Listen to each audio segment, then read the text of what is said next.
A new Tampa Bay Business Journal hits newsstands today, and editor Alexis Muellner is here to talk about some of the week's big stories and what we will see inside. Good morning, Alexis. Happy Friday. Happy Friday to you, too. First up this morning, we're going to talk about the financial impact that the healthcare reform law is having on Tampa Bay. Well, specifically Tampa General Hospital, a key driver. It's been a bright spot for the economy, healthcare in general. And Tampa General has had some good financial performance. It's grown a lot in the last couple of years, a neonatal unit. It has 1,000 beds now, one of the biggest institutions. But the cost of financial healthcare reform, one part of the thing that may not allow Tampa General to realize all this stuff.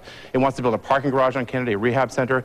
But this kind of growth in this economy is uncertain, and this is a key driver certainly for our local economy. Yeah, very tough on that hospital right now. It is, and they have some great stuff planned, but if it can't realize, in paying for the cost of care as well, it may not realize these potential plans. Yeah, just like in our budget, something's got to give. Absolutely. All right, next up, the Bay Area, it seems, is behind when it comes to connecting public transportation to places where people work. Yeah, we're looking at a Brookings Institution report that has Tampa Bay number 77 out of 100 metropolitan areas in terms of jobs that, whether or not you can get to your jobs through transit.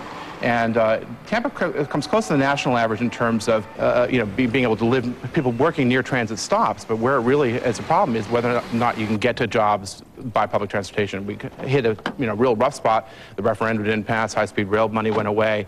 And so the area is looking, what's next in terms of transit. And one of the things is 16% of the jobs are only accessible through transit.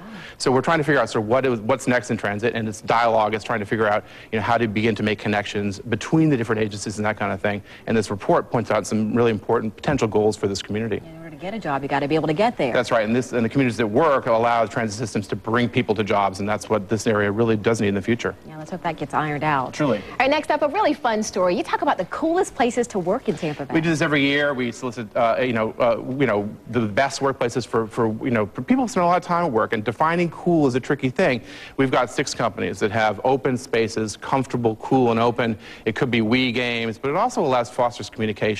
And, places that allow folks to want to come to work, retain their employees. And we've got some great companies, and you'll have to pick up the paper to see. That's pretty cool. We need a Wii game here. And some comfortable chairs and open brick walls, and, Heck, we'll take Atari at this point. Yeah, that'll work. Old school. Pac-Man, exactly. Good to see you, Alexis. Likewise, dear. Thank you. And for more Business Journal headlines, go to abcactionnews.com/business.